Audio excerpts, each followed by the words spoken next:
WBC belt that has included Ali, the greatest of all time. They are set and ready to answer who's the greatest of right now. Wilder, Fury 2, here we go.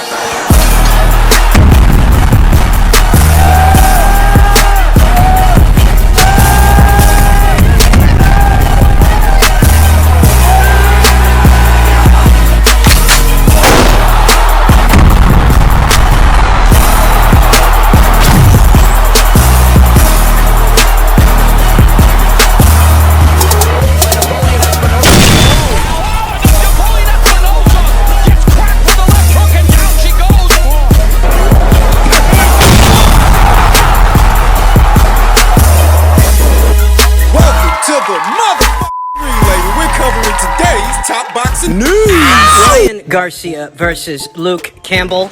Let's talk about the fight. This was a thoroughly entertaining lightweight contest that had a little bit of everything. There was drama associated with this fight. The aesthetic was thoroughly pleasing. I want to say that this was a fight that was a little difficult to forecast. It was. You know, I decided to go with Ryan Garcia by way of knockout in this thing. I did.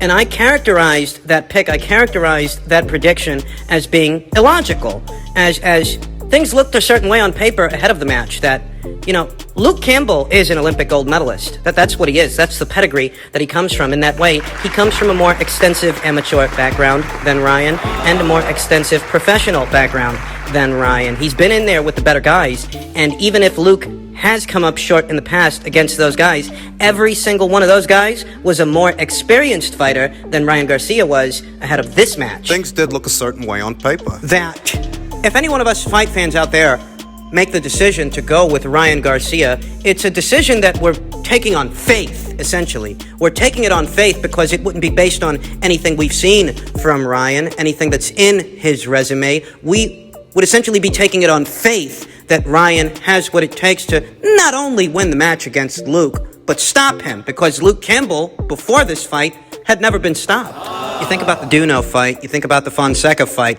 those were all fights that ended rather abruptly against opponents that really weren't the caliber of a Luke Campbell. So even if Ryan did make it through those fights in sensational fashion, they left a lot of unanswered questions. And ahead of this match, the question that hung over Ryan was, how would he deal with adversity? Is he going to fold? Is he going to crumble like Felix Verdejo did at the hands of Antonio Torres, and more recently at the hands of Masayoshi Nakatani, as Felix Verdejo was a highly touted up-and-comer the way that, Ryan Garcia is a highly touted up-and-comer. Would Ryan succeed where a fighter like Felix Verdejo had failed? I took it on faith that he would succeed. I took it on faith that Ryan had everything he needed to not only win this match, but stop Luke Campbell where he had never been stopped before. Even though on paper it looked a certain way. Ryan Garcia does have certain defensive deficiencies, certain wrinkles that need to be ironed out. And those wrinkles, they showed up in the second round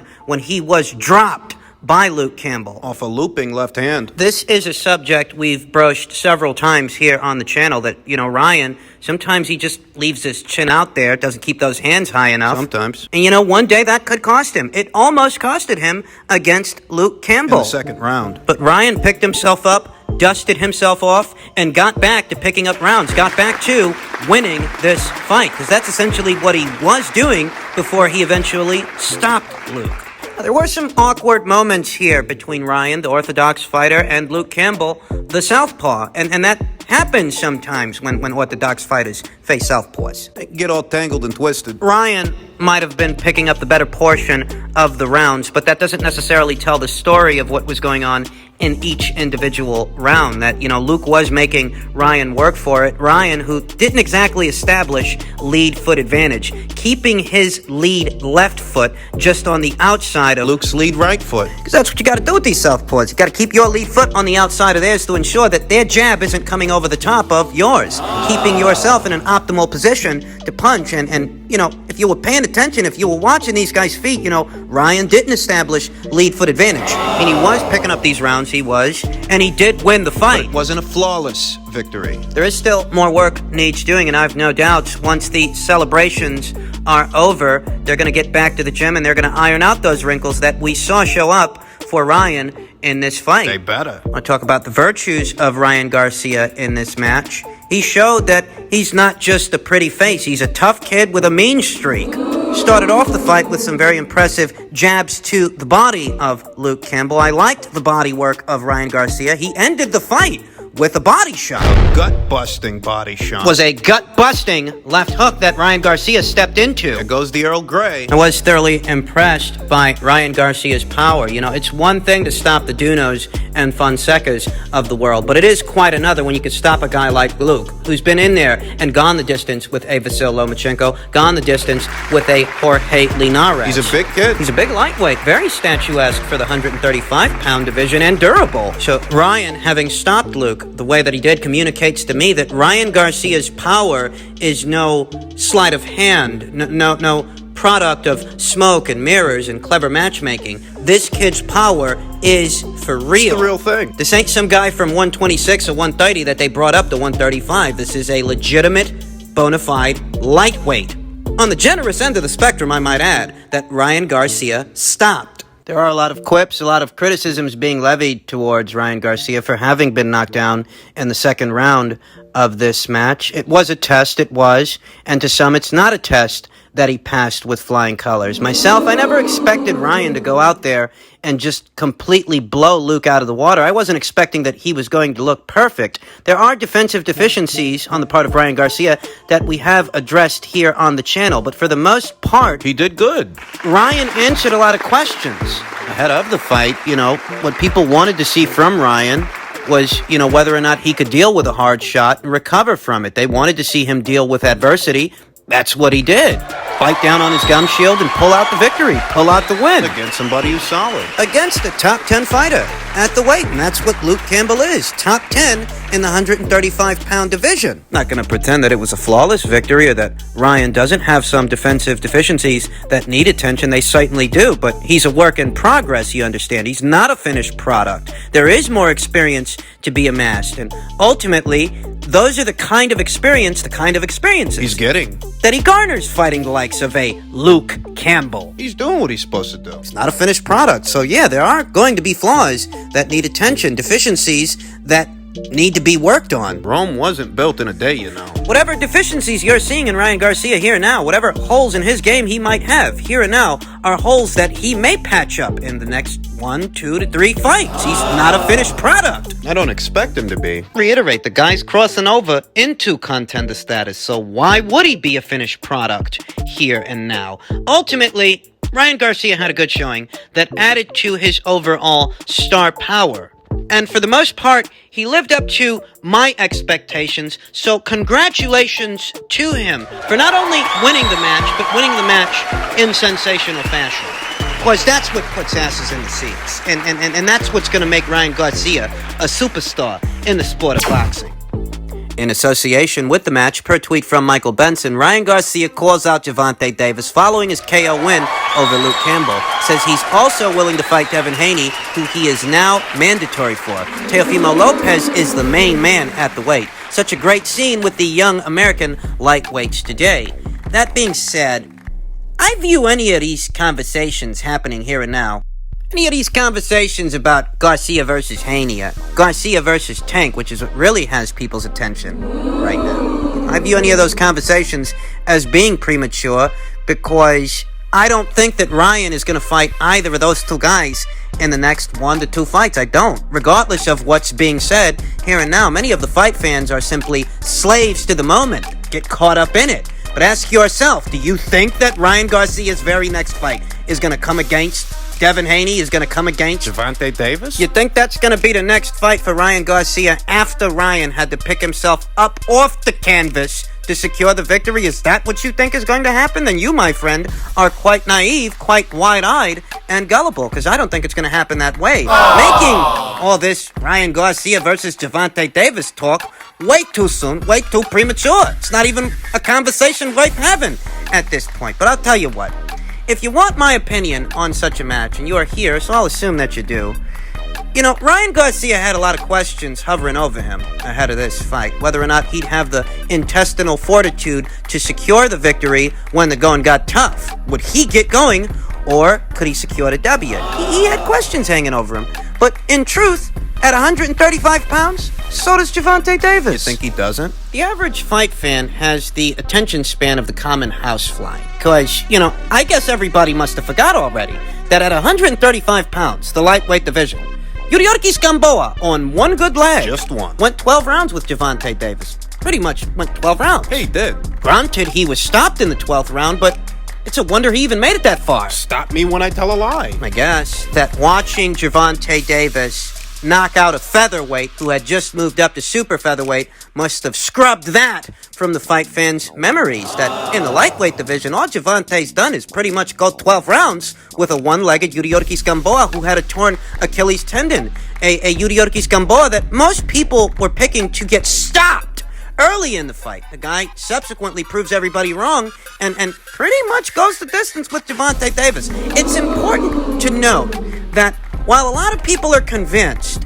that Ryan Garcia, because he was dropped by Luke Campbell, that Ryan can't take Javante's power, need I remind you that, for 12 rounds, Yuriorkis Gamboa took Javante Davis's power. He ate a lot of clean shots, picked himself up off the canvas, and was fighting on one good leg. Stop me when I tell a lie. Javante Davis hasn't actually beaten, let alone knocked out anybody solid in the lightweight division. He hasn't fought somebody like a Luke Campbell, much less stopped them. He hasn't. Javante Davis's most solid wins, the Pedraza win from 3 or 4 fucking years ago. Right. Was at 130, not 135. And even if you want to give him credit for Leo Santa Cruz, the same applies. That was at 130, not 135. And Leo wasn't a big puncher at 126. Much less 130.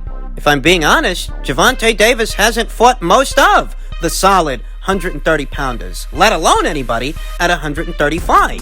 So while a lot of people might be asking themselves whether or not Ryan Garcia can take Javante Davis's power, I find myself asking whether or not Javante can take Ryan's. It's not like Javante fought a bunch of solid guys at 130 pounds and then decided to move up. They matched him soft to keep him undefeated and matched him soft again once he got to the lightweight division. How many actual punchers has Javante Davis fought in the last, 3 years? How many actual solid guys has he been in there with in the last 3 years? In the last 3 years, the most quote-unquote solid guy that Javante Davis has shared the squared circle with is a guy who wasn't a big puncher at featherweight and was wildly unproven at super featherweight. Not that it matters, because he'd be fighting Ryan at lightweight. I tell you, it's not like Javante Davis cleaned house at 130 pounds. Quite the opposite. He didn't clean house at 130 pounds. So at 135 pounds, yeah, there are questions. He ain't got a bunch of Burchelts, Itos, and Herrings, and Farmers, and Diaz's on his resume. What he's got is Cuellars, Fonsecas, and Ruiz's, and Munez's, and Gamboa. Oh,